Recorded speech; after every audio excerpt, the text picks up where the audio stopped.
All right, here we are. So this is our second episode. So for those of you that joined last week, thank you so much for checking this out.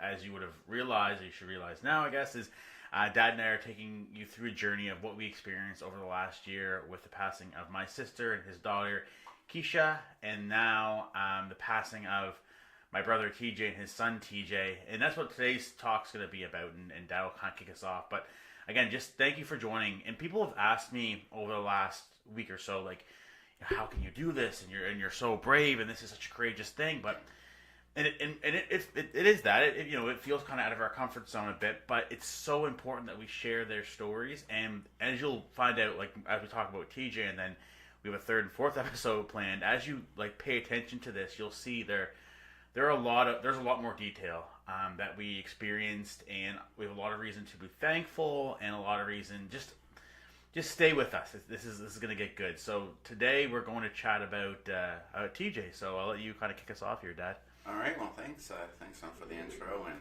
absolutely, like Andrew said, thanks to everybody that tuned in for the first episode and tuned in for the second one.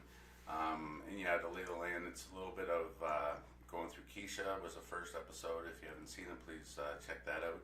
And episode 2 today being TJ.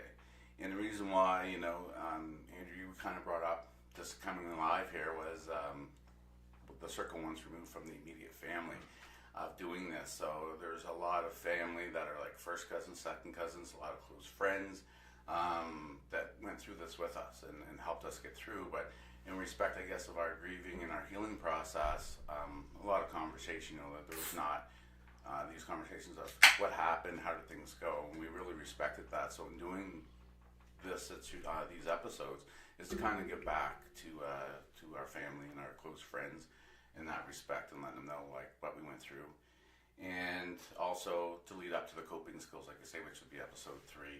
I think everybody can really then tie into what we really went through and what it took to get through to where we are today, and what coping skills we've used, and thankful for all the medical professionals, and we'll speak more of that in episode 3. But given that this one here is going to be a little bit more in depth, and like I say, there's going to be a lot of detail, like Andrew said, that that's kind of brings it all together, and there'll be more so probably in episode 3. But with TJ's episode, where I was primarily right there during the, if you will, shortly after the accident happened, I thought it would be crucial to take everybody through that, and it's part of my own healing.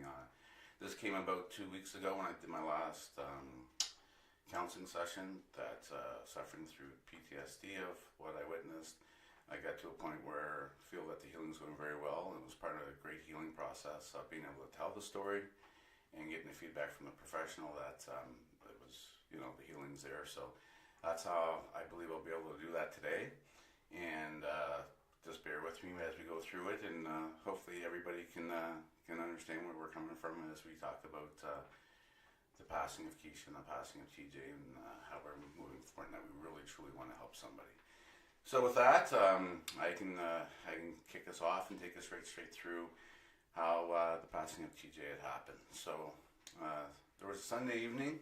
My parents were actually visiting us. They had come out prior to assist and help after the passing of Kiesha, and just kind of be there as family. And it was great, where things were going really well, and we were doing a lot of good things family-wise and that type of thing. And then there was a Sunday evening, was a long weekend in August, and TJ decided that he was going to work that day, and he was planning on taking the following Friday off.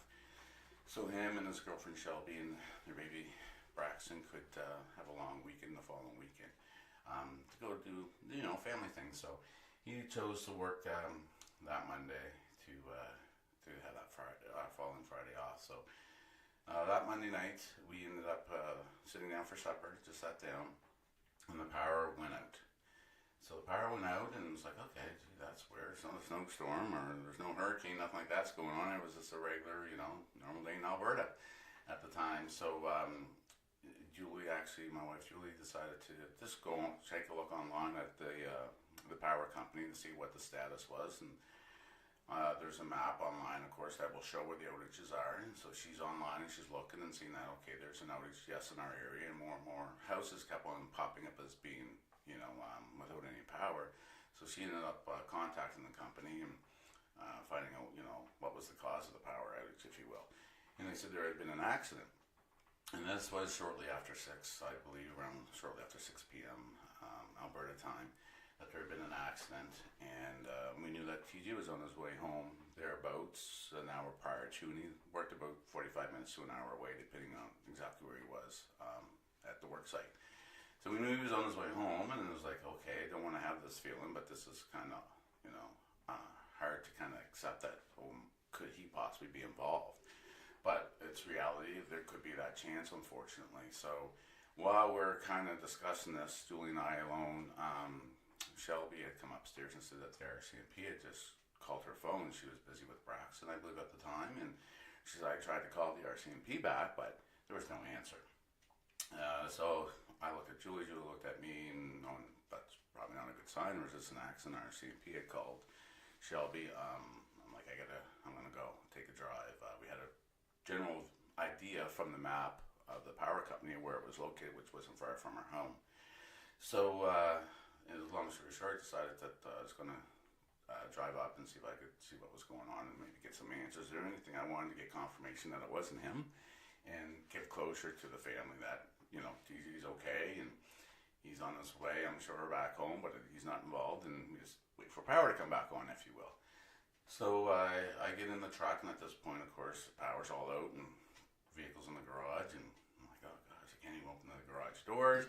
Anyway, so I end up manually, releasing the garage opener and open up the garage door and backing the truck out. So as I'm backing the truck out, just to give perspective, once I hit out of our driveway, go down the street, it's about, we'll say, a quarter of a mile down the street is a stop sign. You take a left to go towards the main highway, and the main highway is probably anywhere, saying a mile to 2 down the road. And the accident had occurred at the highway crossing coming into what we call range roads out in Alberta, but basically, if you will, a country road coming down into our acreage subdivision. So I back out of the driveway and head towards the scene of the accident, and I approach the stop sign, I take a left, and as I'm going straight towards where the crossing is for the highway, I can see the lights from the first responders, fire trucks, police vehicles. And so as I'm driving, there's a little knoll that you go down, and as you come up, you can get a better view. So as I'm coming up over the knoll, I can see that there's an RCMP car that's parked there and blocking the road, and there's, like, say, the fire department's there. They get ladders up, and there's 2 vehicles that I can see that's kind of up against the pole. The pole's basically in half. As I approach the scene, and bear with me here, I may have to just close my eyes just to kind of get the feel, but as I'm approaching the scene, and on the right hand side as I'm driving down, there's trees there, so you don't really have a good view, but that's kind of where I'm going to park, I figure. There's a driveway right where the RCMP car is parked across the road. Figure I'll park there and I'll walk across the street, and there's a culvert, if you will, there, that I can get a better view across the street and give me better angle at the vehicles to see if either one are TJ. So as I park the car or my truck, and I'm walking across, and I'm walking down now the culvert, looking at the scene, there's a truck that's upside down, crushed against the pole. The pole's in half, and the other vehicle that is part of the accident is crushed into the truck. So, if you will, the car that hit the truck, which would be TJ's truck, was, flips over, then T-bones it. It's just the force, I would imagine. And so the truck's wrapped around the pole and broken in half. At this point, I didn't know it was TJ's truck. I believe my body was just in shock and didn't know what to believe. I seen TJ's truck on a daily basis. They live with us. I knew his truck, but I couldn't identify it. I just could not identify it. I'm like, is that his truck? Is that his truck? And I keep on walking closer to the scene. And so I take a picture, because I'm like, maybe if I blow it up, I'm looking, his truck was like a reddish maroon in color. I'm like, maybe I can see part of the paint. So I take a picture, I'm blowing it up. I can't see any paint. I'm looking at the front grill. Is that his truck? I'm like, no, it can't be. I don't think so. And all of a sudden I hear, hey, where are you going? the RCMP officer. And I approached him and I said, "Oh, sir, my name is Tim Holmes. My son TJ Holmes, Timothy Holmes Jr., was on his way home from work, and with the power outage, we were told that there was a car accident, and I'm just concerned and wanting to know if my son might be part of the accident or not, or how I can help." And just that. So he's like, "Okay, just 1 second, please, stay in here.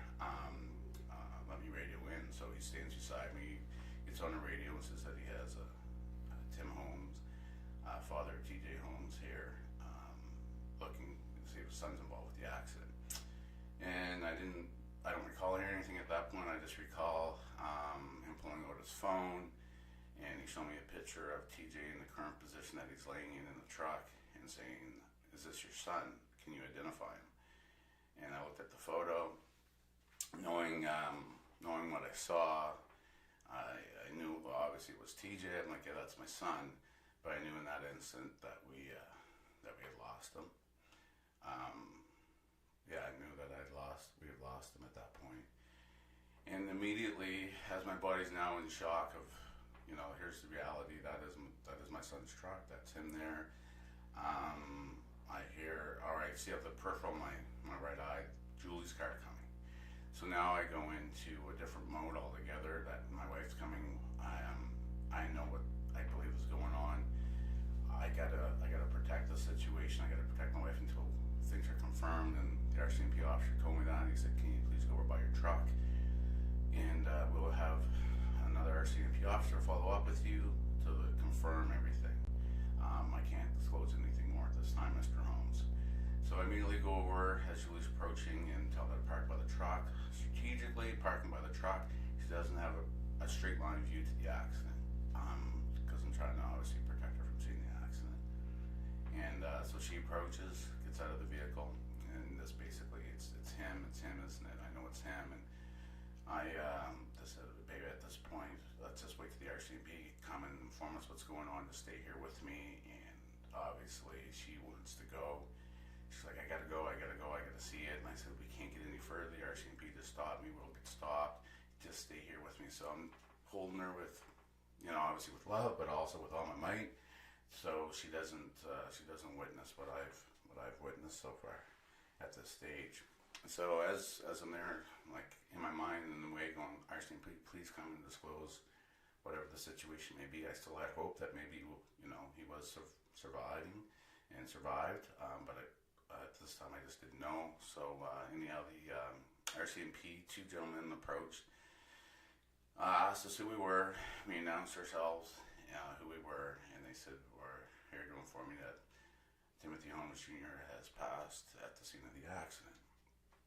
So at that time, I'm holding Julie, and anybody that's held or been involved with even, I guess, trying to hold a lifeless body knows what that's like. So my wife, not a big person by any stretch, a small person, she, with me holding her, she just dropped, and basically almost dropped with her, because it was such a heavy feeling and a heavy situation.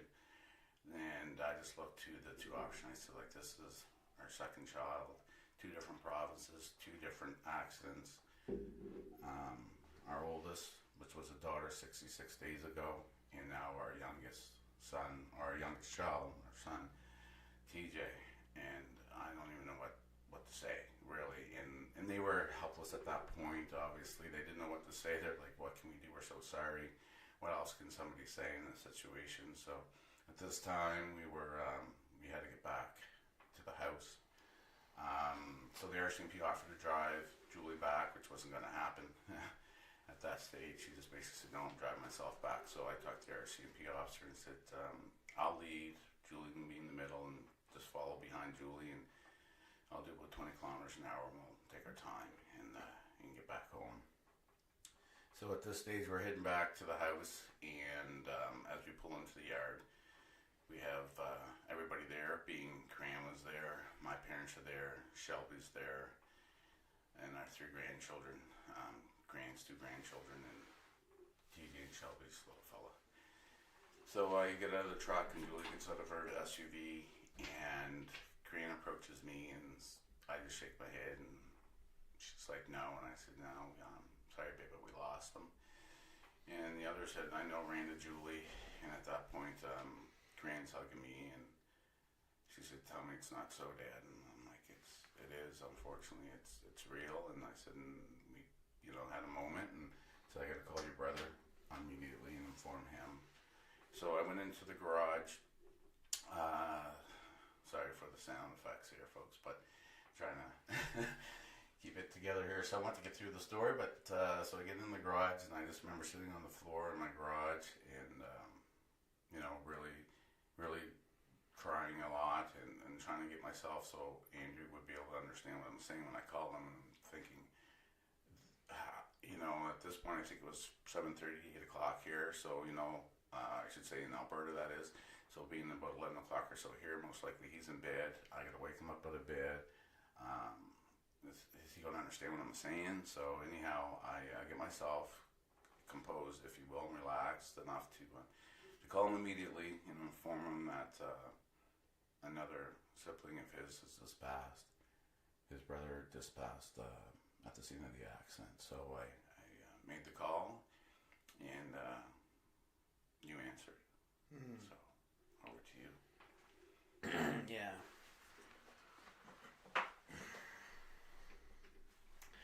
I think before I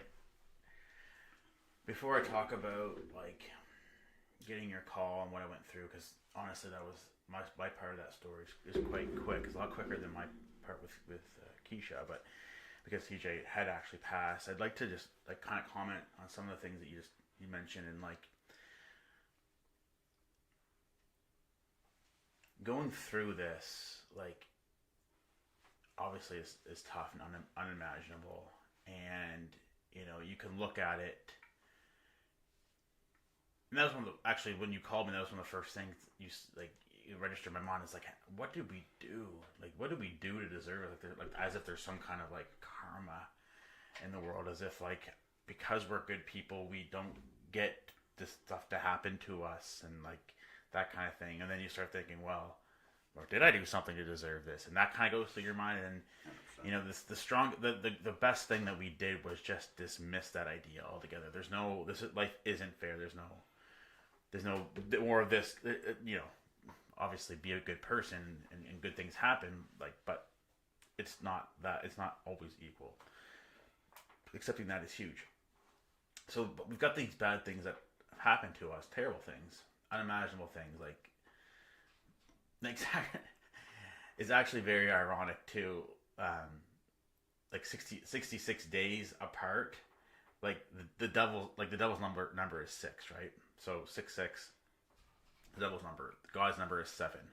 So anytime you have like number 6 being represented, it's one short of what God has for you. So anytime you see 6, it's like, it's an attack from the devil. You can there's like even that much to say, like we are being attacked.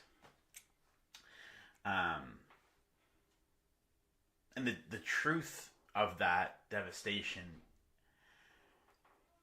is found when I see Julie, my stepmom, in both scenarios. Like there's no greater testament to how much we're feeling than watching Julie in Kiesha's hospital room, and then watching Julie when we say goodbye to TJ. And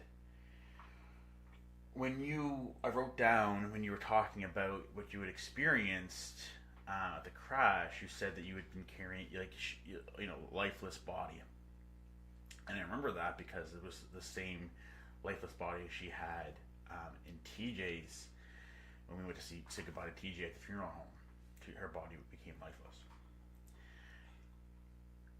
And I'm mentioning this because I'm trying to drive us into a place of like despair, and that's exactly where we were. And that's like I said, Julie is the true picture, zero life, and she's just over the last however many months it's been. Julie gets this. People talk about how strong she is and this and that, and I think it's confusing because she's just like living. She's not life. Like I think I think people expect that when we go through these things, how do you how do you how do you move? How do you like contribute? How do you laugh? And I can tell you there has been a lot of laughing. Like one of the best nights of my life as far as joy goes, you just in a small context, was the um, 6 hours after we had TJ's celebration of life. Like if I was just like in a window and you only saw those 6 hours, we partied and we laughed and we didn't. I don't even think we mourned and cried. We laughed and partied. Okay, so I'm sharing this because it's it's like tears us deep, but it hasn't had victory over us. Is my point. Right. It hasn't. I said in Kiesha's, it hasn't stapled us to a corner in a room where we're just like. And I think that's what we expect when we get delivered such a unfair hand. It's like you're just going to be lifeless for the rest of your life, but we're not. We're not at all. Because we love them, they love us, we love each other, we're carrying each other, we're moving on, we're having life, they want us to have life. It's not fair, but because it's not fair, we don't let that unfairness win. We don't let that unfairness win and just take away and like leave us in that lifeless state. Like that's not even, doesn't make any sense. So yeah, I think Julie's strong. I don't think she thinks she's strong. I don't think we think we're strong. I think we just think we're moving along. But I'm telling you, and that my point is again is like, yeah, I get it. We all think like, yeah, it's just gonna be it for you once this bad thing happens, but it's not. It's not, especially when you have the power of love of family and power of perspective, which is we had I had some great siblings. We just had some unfortunate circumstances, but that's not going to stop us dead in our tracks. So I thought that was important piece to make clear was like, yeah, we've been dealt a hand, but we're going. So to kind of circle back on, you calling me. So I'm laying in bed. It's like I said, it's a holiday Monday. I'm getting ready for work in the morning. Phone rings, says your name. And I'm like, what does this guy want, man? Like, why is he calling me? He knows my ass is in bed. And I'm like, no, I'm like, I think there's probably a half second. I'm like, I'm ignoring this. I'm sleeping. It's 10 o'clock. But I answer it. And I think, again, like when you had called me about Kiesha, you had taken some time to collect yourself before calling your son. Because like, you care for me. You know what it's going to do to me. So you're like, okay. So I pick up the phone. Son, you said, son, I don't know what's going on. I don't know what's happening. And instantly I can kind of tell something's happening. My first thought was, because it was very similar to Kiesha, the same tone, the same confusion, the same, I'm trying to protect you from something. I was like, okay, we lost someone. Might be Korean. That was my first thought. Might be TJ. Might be Julie. Might be Nam. Might be Gramp. Might be Shelby. Like that. Instantly, your mind just goes, okay, someone's gone. So we lost someone, or I don't know what's going on. Your brother was in a car accident, and we lost him. I have a pretty bad memory, but like that sentence like is etched. Like I just know. And at this point, I'm out of bed and I'm standing there, and I think I'm saying like, "What? Like, okay, what's going on?" And he said, and then you kind of, I feel like you probably explained a little bit to me. I don't remember. All I remember is I look over and Caitlin's now going, "What happened? What happened?" She can tell too. She's now standing on the side of the bed because she can kind of see it on my face. I'm not really saying anything to her. I'm just kind of listening to you. And I don't remember how the call ended. I think I said, I'll call you back or something. I'm just going to collect myself. And then I looked at Caitlin and I was like, TJ died. Like, very confused. Like, again, this whole, like, balance of logic thing, it like, that logic works in math or, like, algebra and, like somewhat business and then like, there's logic. This isn't a logical thing. This is, like, okay, this is life, and that's what life is, right? So, TJ died. So she starts crying. That was her immediate reaction. She's crying, panicking, and I think she's doing this one, and I'm just still like, what? I'm just like confused. And then I remember what I did. So if you remember, I don't remember if I talked about this last time or not, but like my first reaction to these things is to come to God, and we'll talk about that more next time. That's just my first reaction. Like, okay, like I've been studying, I've been going to the church for 6 years, and that's what I've learned is like when in hard situations, go to God. What does God have to say? And part of going to God means going to godly people that know like surrounding yourself by those people that can like pray for you and like speak calm over you and like see the big picture for you because you can't see clearly right now. So instantly I called my buddy Bradford, who's a pastor. First, he didn't want to answer. I texted him. I said, "Bro, are you awake?" He's like, "I'm laying in bed." I'm like, "You need to call me, man." So he calls me, and I tell him what's going on. He prays for me, and I just needed that. I needed that calm, and he said, "I'm praying for your family. I pray that this doesn't whatever." I can't remember exactly what he said, but he just calm me down. Okay, we're not alone. Figure this out one step at a time. Let him go, and then I'm like, "Caitlin, let's just get outside, have a breath of fresh air." We went on the deck. We sat around a fire that Dad and Julie had gotten for us to get us one of those fire tables. We sat there and we just started calling people. I think we called Caitlin's family first, and then my mom, she was away, told her, "Everyone don't panic. We're going to figure it out together. It's now midnight. We're not going to make any moves tonight," that kind of thing. And as far as how I reacted, like I sat in my bed and I sat out there talking to people, and I just kept going like, like it hadn't really kicked me yet. It hadn't really like broken me down or anything. And again, I'm fresh off of, or I'm still mourning Kiesha. So like, I've got this still like, well, I've made it through that. Like okay, we're gonna make it through that. I think that was kind of where my mind went first. We're gonna be okay.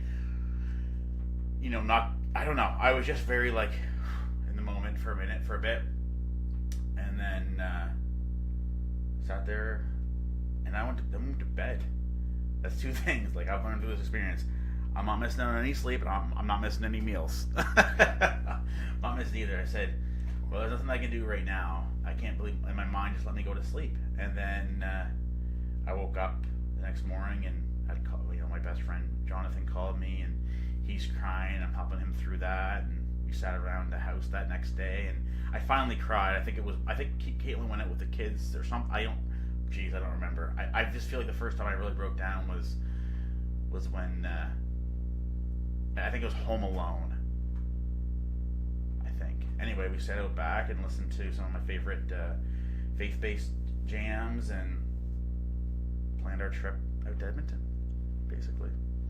I went to church that night, which was, again, that's the first place I went with Kiesha. I went to church that night and hit the floor, and I definitely cried there and got that out. And then we were on a flight. Was it the next day maybe? Yeah, so we packed the kids up, which was wild too, because this is the middle of COVID.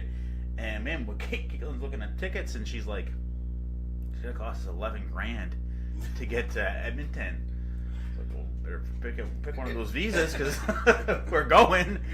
But thank God for, this is what I'm talking about. Like when things like this happen, like people come together in different ways. Like one of the best blessings we had, which is crazy, and remember this too. This might be a good tip for people. When something happens to people always say, "Well, let me know how I can help." People aren't going to let you know how you can help. They're too occupied with breathing at that point. One of the best blessings was people dropping off meals. Okay, that's a really quick, easy blessing for people. Food, but I don't know. Maybe that's just us. I don't know. But food was a great blessing. But again, people came around us, and people got us to Edmonton. Like there was donations came out of places that people have asked if they anyway we just, people helped us get there. We didn't pay the $11,000. It was like half of that, but and most of it I think was paid for by other people. So tons of love, and love is kind of what has carried us through it. So anyway, yeah, we landed Edmonton, and that first embrace with you guys was in the airport. Just like it was really a like, all right, well, let's come together and we'll do this again, kind of thing. So anyway, yeah, and it was very true. Like I say, it's almost like a deja vu. But different province, not the deja vu that you really want to relive for sure. But yeah, I'll, kind of after, letting you know, then obviously I headed back, thinking of the family, like you say, everybody that was there, and then what I needed to do to help keep the foundation stood up, if you will. And just before I dive into there, just to give the impact of like where the scene of the accident was, which I didn't, for folks that aren't familiar with where we lived in Alberta and where this happened and kind of the impact it was. The main highway we called Yellowhead, which was Highway 16, which is basically the Trans-Canada Route 1 highway. So you have the main highway double laned, and that would be the road that I took, Julie took a lot of the times, TJ took from home as well. So you come down that highway, and then you basically turn left off of it, and there's a short little street, if you will.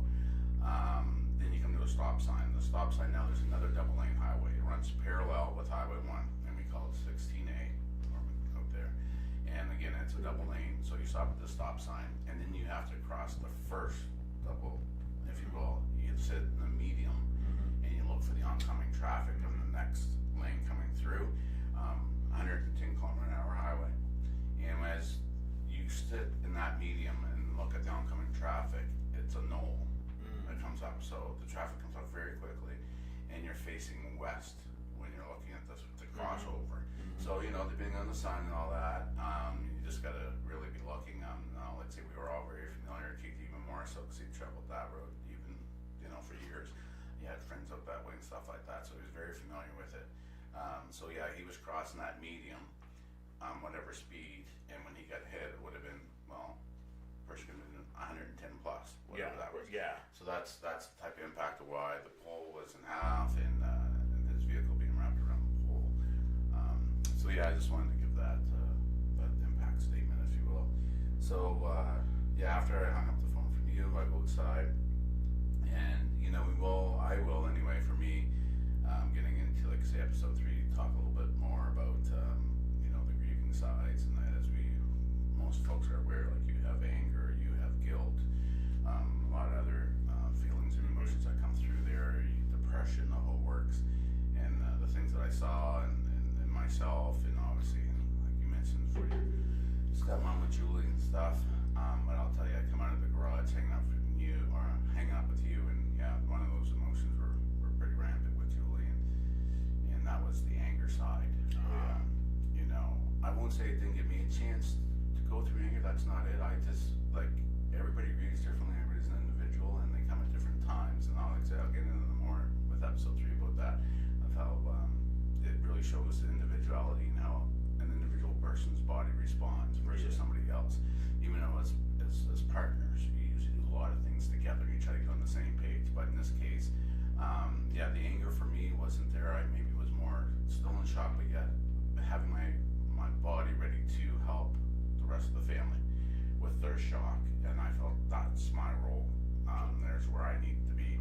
So as I come out, Julie had, she was very angry at the world, obviously, and I remember throwing her phone against the garage, and I'd sign her up for the Toronto Blue Jays any day after seeing what she threw and how hard she threw it, and rightfully so. So she's, if you will, I stood back and let some of that anger pour out and creeped up, if you will.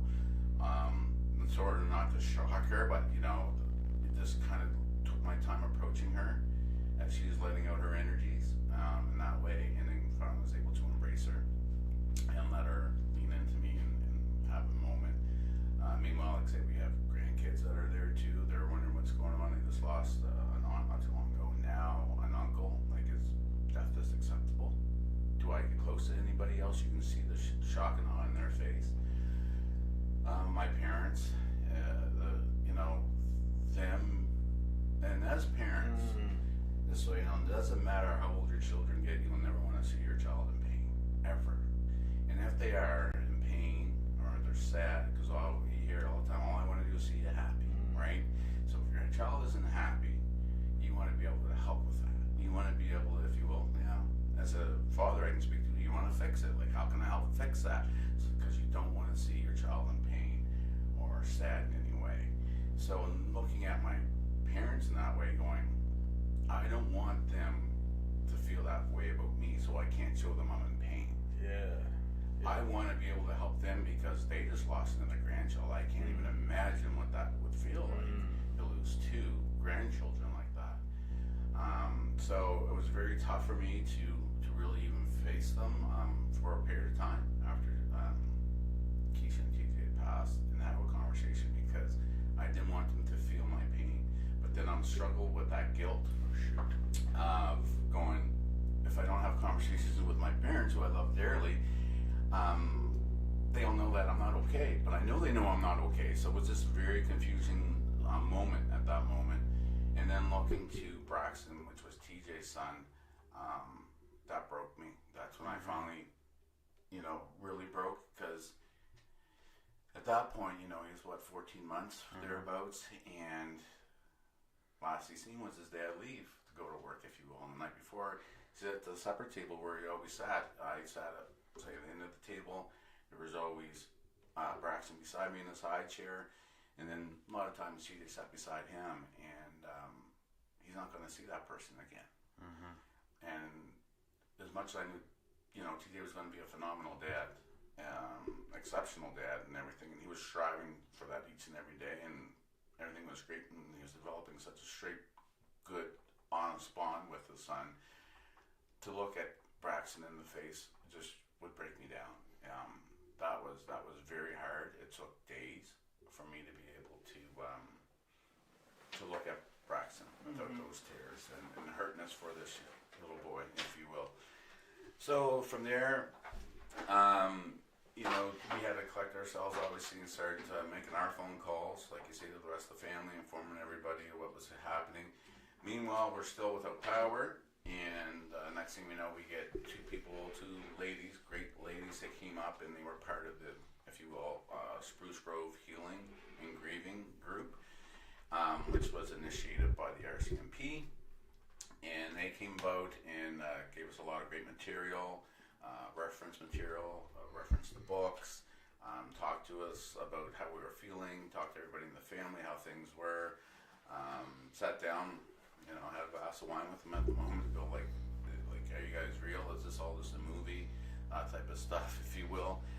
Because, like I said, the body's coming back from that shock. So we had a great evening that night, if you will, of talking with those folks and really bringing things together as a family, getting us to communicate how each one of us were feeling in the moment that night. And then the next day, I ended up getting in contact. I was a regular gym member at the local gym, one of the local gyms there in Spruce Grove, and come to find out that one of the managers at the gym, she was actually the first responder on site, and I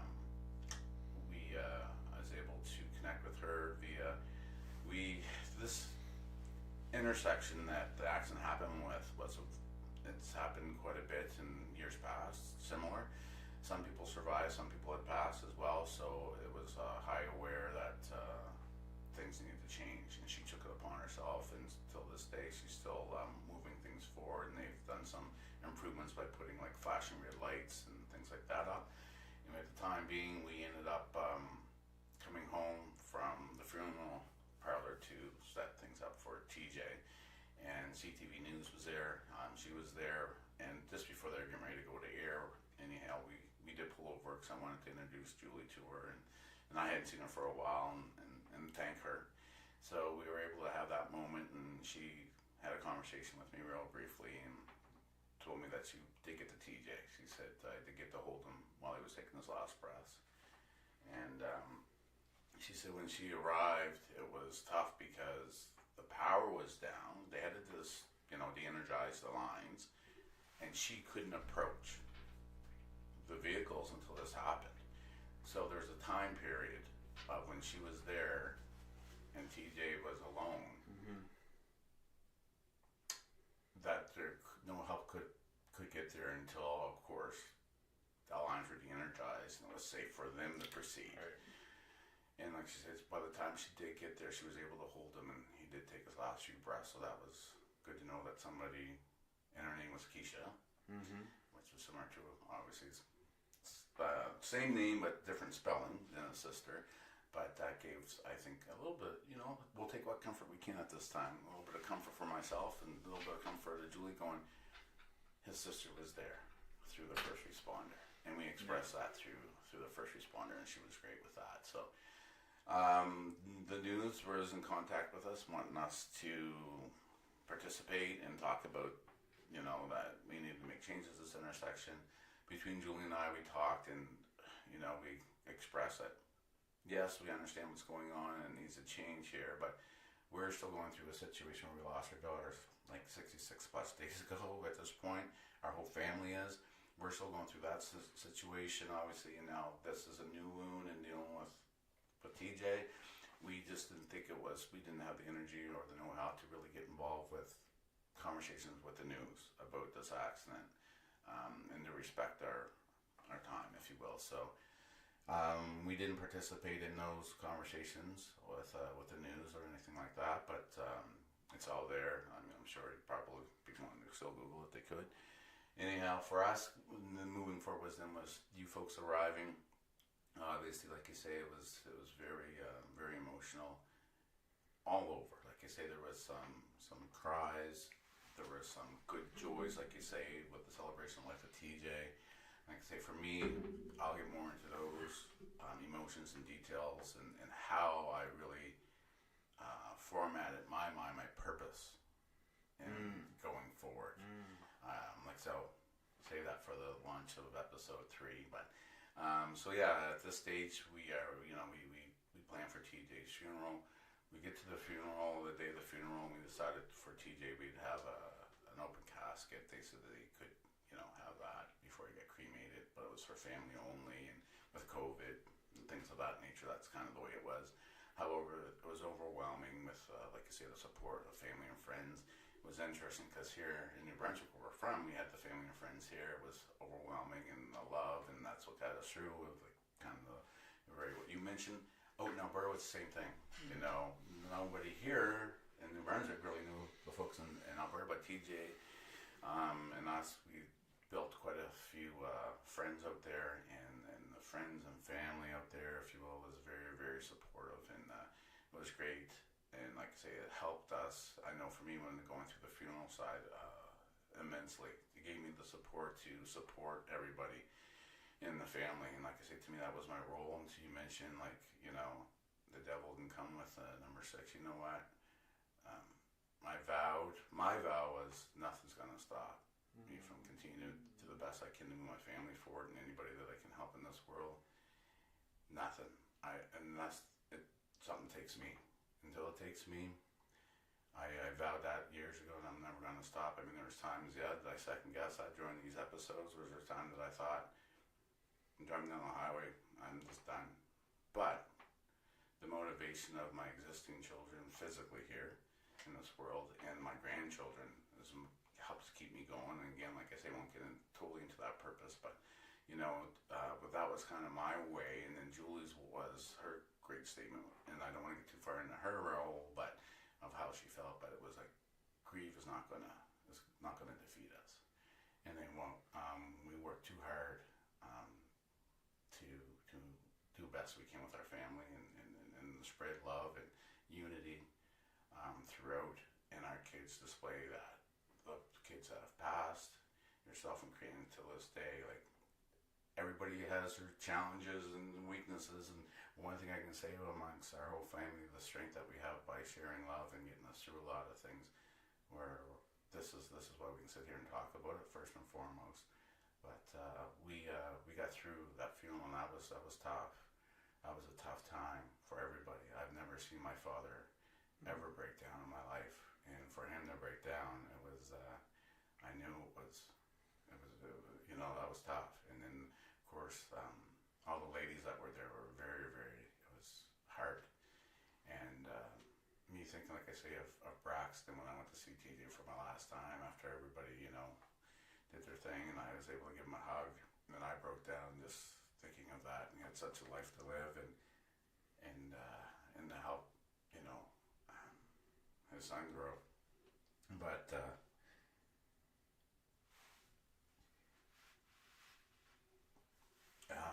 all my grandkids, I have a lot. Oh, can and be the best role model I can for them. But specifically for Kiesha and TJ's children, I mean, that's just the way it's got to be.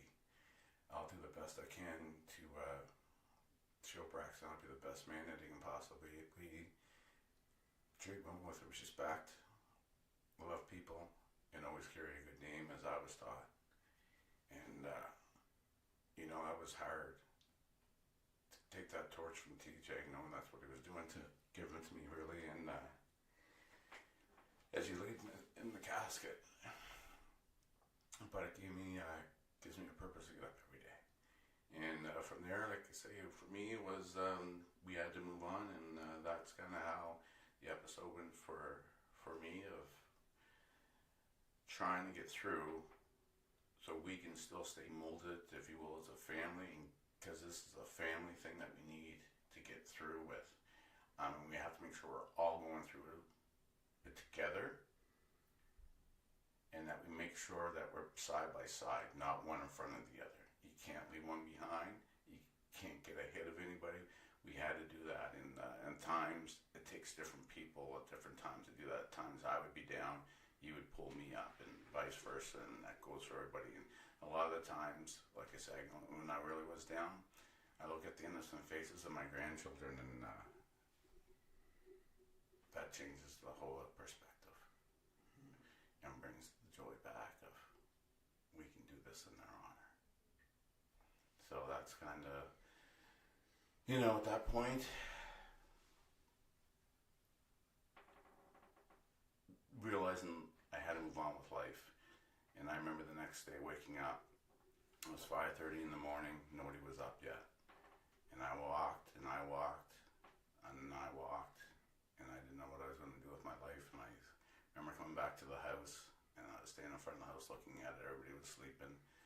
And I called a good friend of mine, and he helped talk me through it to get me to be able to walk back into my house, prepared to support my grandchildren, my wife, my parents, and knowing you folks are on your way. We will get to some normalcy, but there was a lot of how could this happen stuff. How do you justify it? And the one thing that I will say without getting into, like I say, the episode 3 stuff of coping is, a lot of times in those immediate things happen, you're looking for closure, you're looking for something to tell you that it's going to be okay, you're looking for something to tell you that it can close and you can move on. And in these instances, that closure is not happening, because the closure you're looking for is for the people to come back. The people are not coming back. And the sooner I felt that if you will, accepted that that's the reality, the sooner I was able to start moving on to a normalcy, versus really trying to justify how this happened, why it happened, and I need closure in order to move on. There's different pieces of how the closure comes to be, if you will, if you're looking for closure for normalcy, but the immediate closure that I've seen, not only to myself, but the loved ones around us when these all happen, they're looking for closure in that way that they think that it's going to give them the people back, or they're going to be okay with living without those people, if that makes any sense. So, anyway, I'll hand it back on over to you.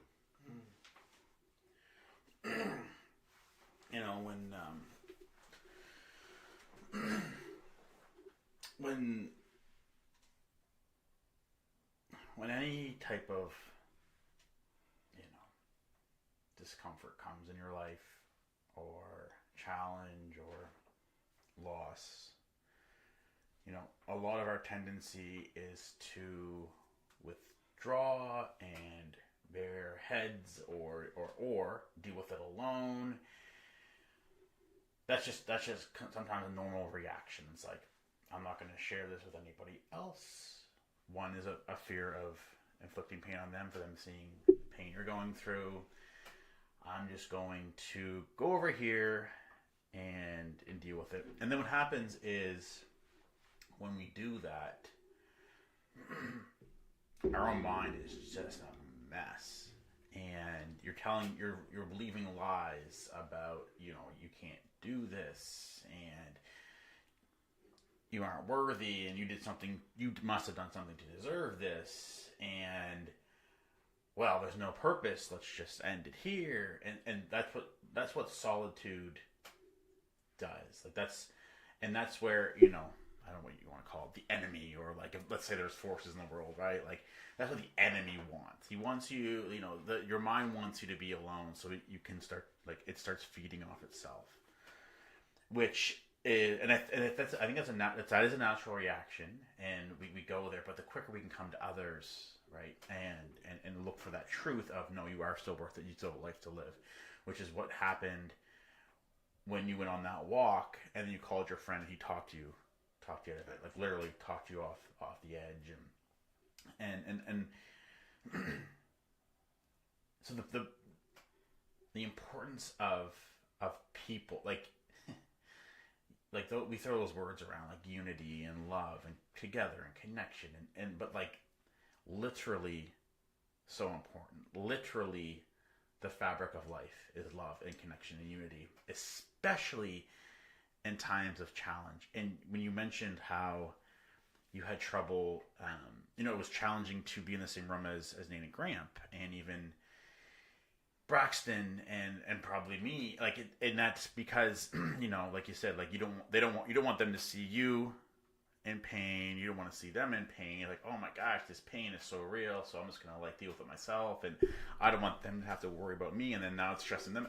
This crazy thing, and I remember experiencing that as well.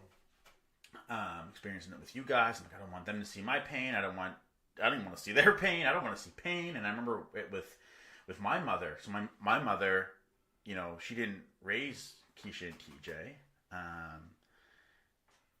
but she's hurting, and that was a big, she and a number of others are a big reason why we want to do this, right? Because I've like we've been saying that once the circle once removed, the people that weren't in the room, let's call it, like when TJ or Kiesha passed, those people once removed, like my uncles and my aunts, and like your brother, Julie's brother, like that, they are hurting like probably even the most because they can't feel it right there in with us, right? So I remember having that with my mother, because she's seen her son in pain. She's also mourning the loss of my brother and sister, who she's known all their lives, obviously. And she wants to help me, and I want to help her, but we don't want to, there's this whole thing. And I think what, was important, like when you were talking about Nate and Gramp, it was like, it's kind of like, we can't take the pain from another person. That's their responsibility to deal with that. It's their journey. They have to feel that pain. As much as we want to, I can't take it from you, and Nate and Gramp can't take it from you, and you can't take it from me. I have to get in there and expose myself to it, which is actually healthy to the healing process, first of all. So like avoidance of it and numbing it with like substances and stuff like that just prolongs it and makes it worse, right? So dealing with the fact that this is a reality, super important. So remembering, or getting my mind in that state of saying, okay, I can't take Dad and Julie's pain, I can't take my mom's pain, I can't take my wife's pain, I can't take anyone's pain from them. My goal then becomes I need to be there to support them, and I need to be there to be a piece of that cog of unity and love, like that piece of like, we are a people and we're going to rise through this together. I need to make sure I'm part of that. So that means I need to take care of myself so that I don't withdraw. You know what, like a really easy thing for me to have done when I heard of TJ would have been like, I'm hopping in the car, I'm going to Dooley's, see yous later. Like, this is me and my problem now, I'm getting blackout. For example, like that's a really common reaction, is like, I'm doing whatever I need to do and just disappear. Or like, go into a room and just go on a spur of anger, and you're just like, you're caught up in your own, right? That could have been something I could have done, but that does not help the rest of my family or me even, because I'm removing myself from that unity, right? So when I realized that I gotta take care of myself, I have no responsibility in fixing others or mending them. They need to do it themselves. Okay, the best plan is to be part of the unity, be part of the group.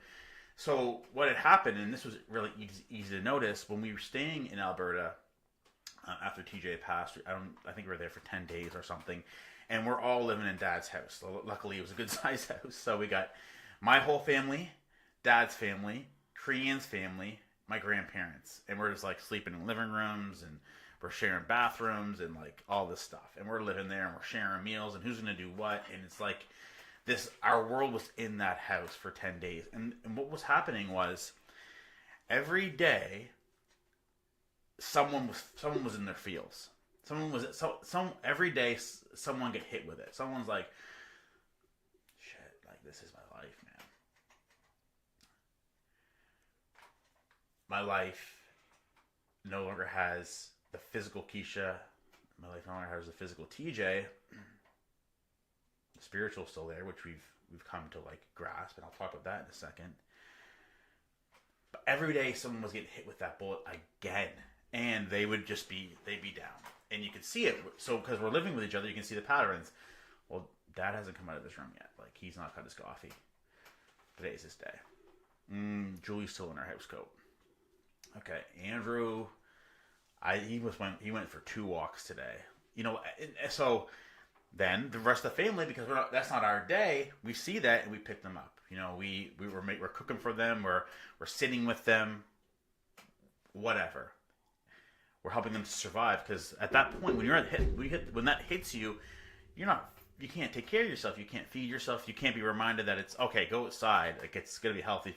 So that's what happens. Again, the unity, it's bringing everybody up together as a group. We can't do that on our own. So I think that's really important to talk to. That's how we got to this point. That's, again, I keep talking about, that's how we're not all stapled to a wall and just like, this is my life. It's because of the love of each other, and then we kept that. You know, we've been under the same roof for 8 months now. You've been living with us, and that's helped us through our healing process. And anyway, all this stuff. So yeah, point there. Please don't go through it alone, and do not feel responsible for the pain someone else is going through. You can't fix that. That's not for you. That's for them. And don't forget to be, in unity with others. Because that's honestly, without you guys, I don't know how any of us would be here. If I tried to do this by myself, I'd be screwed. So yeah, being in Alberta for those 10 days was basically that. I just kind of described it. Downs were there. There was lots of downs, but there were lots of ups, lots of good memories. The kids playing in the pool. We went to the mall with Kiesha, Krian, her kid, like all kinds of great things. The night of TJ's celebration of life was amazing. So much fun. A memory I'll never forget. Again, in context, it was beautiful. Speaking to like the connection of TJ and recognizing the signs that there is a spiritual world and I can still look for him, and even if it's not, I can just still tell myself that it is, and it makes me feel better. So a couple things that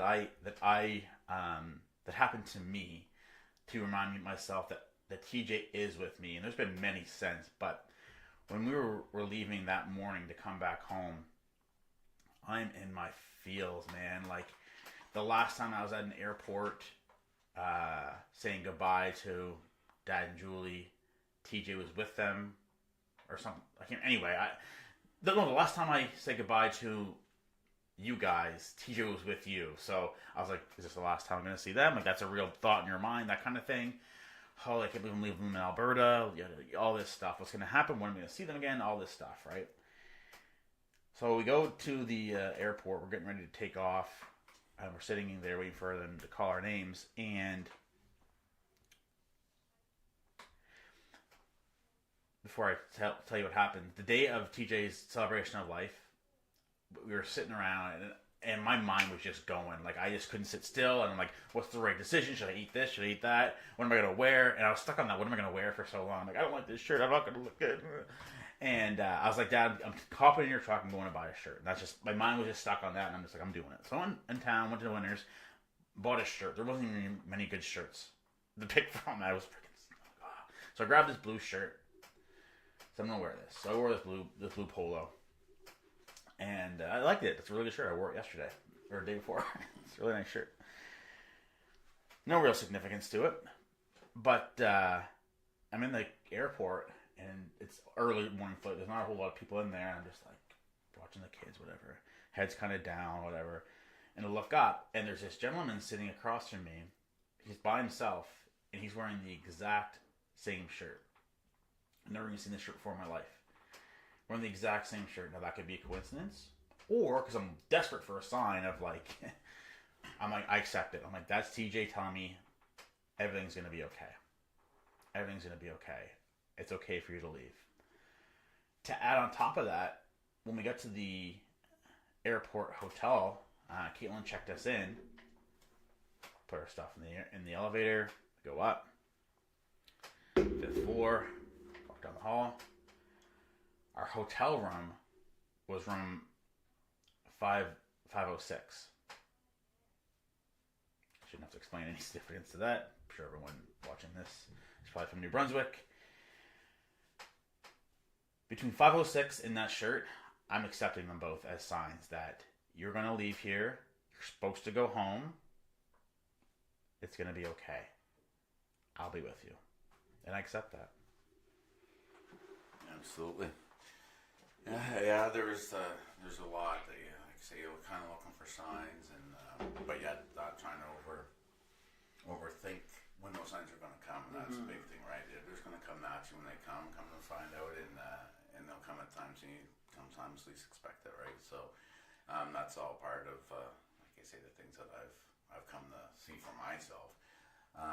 Now, I wanted to just put out there, like I say, I don't want to speak a lot of how Julie was feeling for this fact that as you guys might have kind of maybe picked up on, but if not, that the plan is that Shelby or Caitlin and Julie are planning on joining us here after episode 3, so they can start to tell their story, obviously from a mother and from your wife's perspective, old daughter, sister-in-law. I said this podcast gear's been sitting in the office for 8 months. Yeah. Now you guys want to do one? Yeah, the boys are doing one. Now I got to do one. Yeah, they got to do theirs. So, because like I say, there's definitely every individual is definitely different, and especially even looking from that father to mother perspective. I can speak for myself. Like I say, the way I'm feeling about it is, you're looking to protect your family, you're looking to guide them, and like I say, you're looking to take away pains, right? And so a lot of guilt comes with those things if any of those things don't meet. So for example, I lose Kiesha,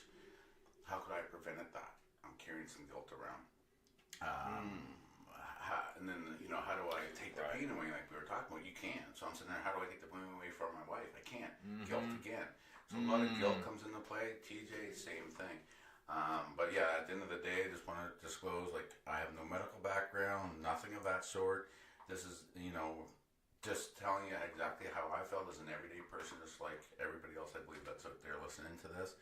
And we thought that, I think anyway, that might be a better connection even than hearing from somebody that truly is speaking from a medical profession, but they may not have witnessed this or experienced this, heaven forbid, in their life. And even for people that are superstars, whether they be actors or athletes, a lot of people will guide to them and go, oh, well, there's an athlete. But I'm hoping that we're everyday people just like you, this will really connect and help. And that's why we want to dedicate a whole episode just to those coping skills. And I do think, like I say, all the medical professionals, which I'll get into when that time comes, about the things that they've given me for tools and how to hit, if you will, take this thing to these situations, if you will, and go straight through, and how that all evolved versus, like you say, yeah, you can crawl underneath a rock, and that could happen at any day. So you got to be able to, I call it tools in my toolkit, depending on what's going on in my day, that I can pull a tool out. But if you don't have the tool, that's the problem. So you got to build the tool. So again, stay tuned for episode 3 for those tools.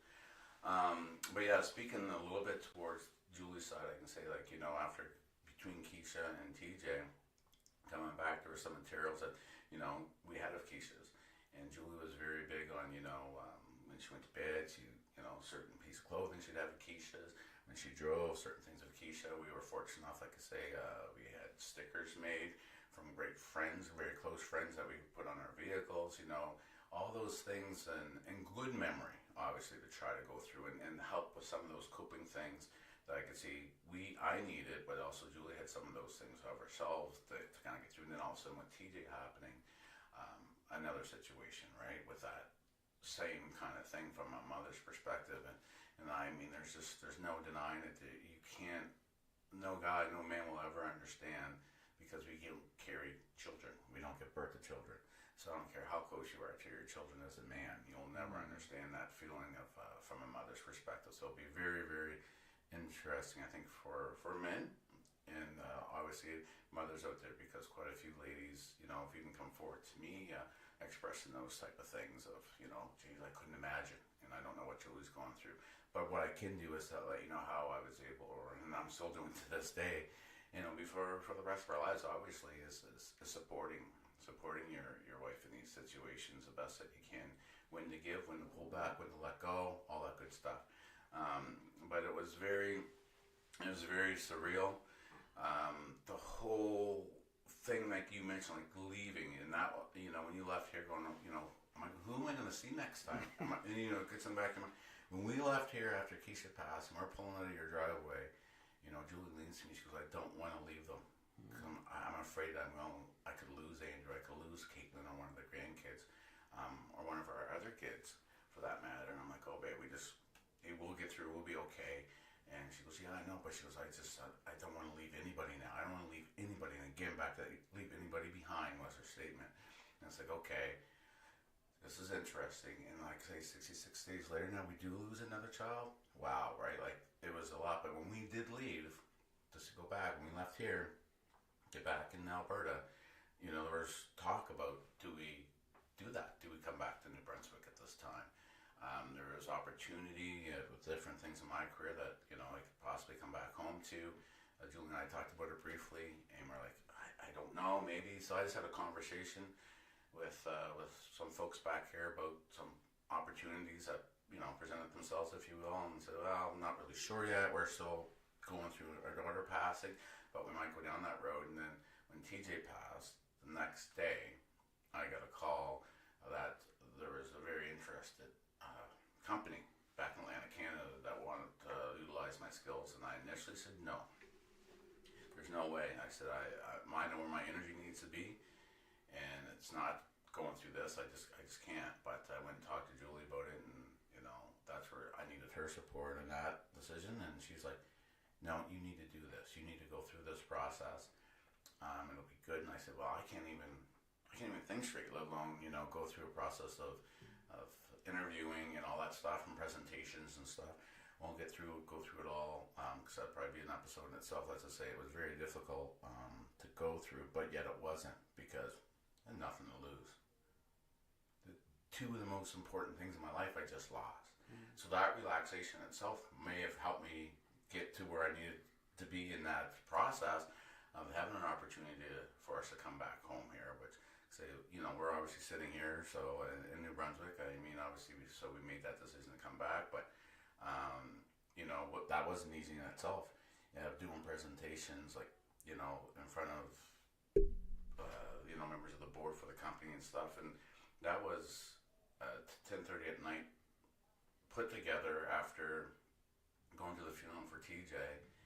And I had enough energy to write points down, and Julie had enough energy to put it in a PowerPoint for me, quite honestly, and do an hour and a half presentation the next day. And you guys were still there, you were witnessing, and I remember you guys were leaving, and I was had everything out in the garage where I was doing my presentation from. But it came at a good reason. It wasn't that it was distracting, no, but it opened up the doors for what the future could possibly be. We didn't know what it would look like. Obviously, have no idea. We still don't. But obviously what came to be is that we knew we had to be together going forward. That's what came to me in my spiritual feelings. My sanctuary was my garage. That's where it was. Some people call it the church. For me, it was my garage where I could talk freely to my kids and and give me signs and give me things. And I took this as a very honest sign of we needed to be unified and come together, and there's an opportunity for that to happen for us physically to all be in the same location.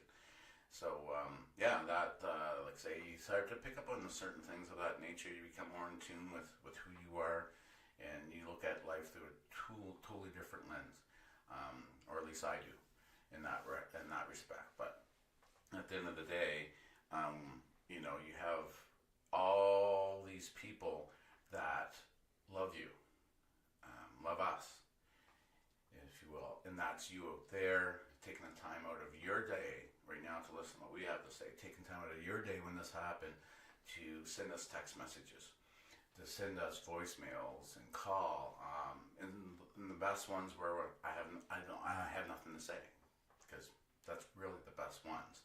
Other than the folks that may have gone through specifically this, and I won't get into that exact detail, but when people have lost children, those ones I listened, I could hear. But it was just the full love of everybody, and I felt, how do we give this back? How do we say thanks to everybody? Because just those messages alone were a big motivation to keep on going. That we're meaningful in this physical world till this day, today, with who we are right here, and helping make sure that we can still be a positive influence throughout the rest of our lives here. So again, I thank everybody for that. That you may not think that you made a difference, or you weren't part of our healing process. I can sit here and say 110% for sure. Everybody was, and like I say, for us, for me specifically, to get through where I'm at today, and if you will, going through the TJ process, that was instrumental. It took a long time to get through the visions of his accident. And when I opened this up about the PTSD, if you will, that's what they have other more medical names when you're not getting treated. But for everybody probably knows what that is all about, that's what it relates to. It took a long time. It was up in just 2 weeks ago that I could actually tell that story to my medical professional. Loss of appetite, loss of sleep, flashings of the picture. It's tough experiences, but with, like I say, you can't do those things on your own. You need all the right help, I believe, in order to get through. But between that with TJ, which would trigger the last breaths of Kiesha, and with Kiesha's passing, I was starting to mend through fairly well, but because of the PTSD with TJ's picture, it would trigger Kiesha's last breaths. And then, there were my nights for quite a bit of time. And then there's an element of our other daughter, Crean, who does suffer from mental illness and addiction. And there was periods of time, which, I'll get into it in another episode, if you will, that she wasn't readily available, if you will. And she wasn't even at the home, and we were, if you will, parenting our children. And then during those times going, where's my daughter at? I don't know where she's at. Is she safe? Is she healthy? So the body was wary, but like I say, that's where great family support. And because these are family situations, and it takes communities, villages, as we know, to help with certain situations. And I remember when it was your sister's passing, your brother's passing, but prior to that, when we needed help with your sister Crean, we reached out to all these children because, you need to know, but obviously we all needed to help one another. This wasn't something that I could fix. Julie could fix this. Julie and I could. We needed everybody's help. And I'll tell you, there was a lot of good bonding between myself and Kiesha, myself and TJ. Not only through those episodes, but the last few years of their life. That was absolutely. I can't say how beautiful that was. And I look back to go, I'm glad I had such a strong relationship with my two children before they passed. Again, a little bit more into that later on in another episode, but the little sprinkle there of how that is so helpful to go. Those memories I'll never forget in those last 2 years, the bonds we were making, the closeness we were, and I don't have any regrets from them. Going, I wish we were talking, or we wouldn't have had that argument. I can honestly say we didn't have that, which was great. So, all in all, I again, for me, I think going to be really interesting come the next episode, and then it'll be even more interesting when the ladies join.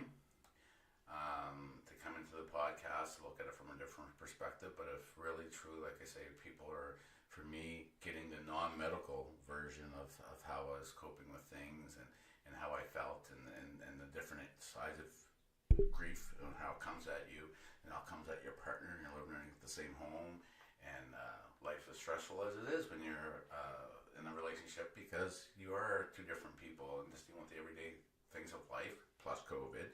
And you throw these things into it. How do you survive as an individual? How do you survive as a relationship?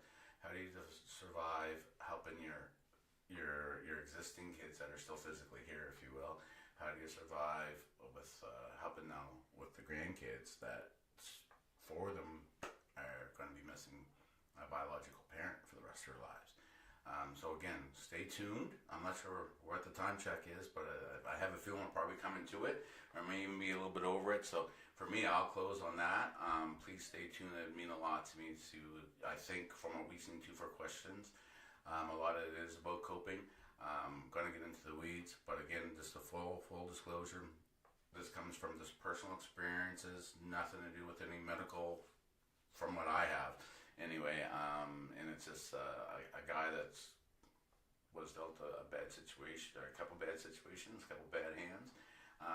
It's life. Ours are just a little bit tougher with the hands, but I think they'll be able to be applied to a lot of people that might be, suffering or challenging in different ways. And like again, I keep reiterating, as long as it's just one, I just want to be able to help one, and I try to do that on at least a weekly basis. There's a couple of people that I reach out to weekly to check in on them, see how they're doing, because they've reached out for my help, and it's part of my healing to see them do well. Makes me feel like I'm giving back through my children. So again, that's kind of where I want to, I guess, end for myself. But yeah, I'll throw it over to you to say your pieces, and we'll see where we go from there. Awesome. Yeah, the last thought I'll leave is that during this whole time, Dad and I have been saying to each other this whole concept of death brings life, which is a friggin' paradox, and how does that make any sense, and what does that mean? So I'll leave you with that. Kind of think about that a little bit. Like, death brings life, and real quickly, what we mean when we say that is like being faced with okay, you've lost someone and how short life can actually be.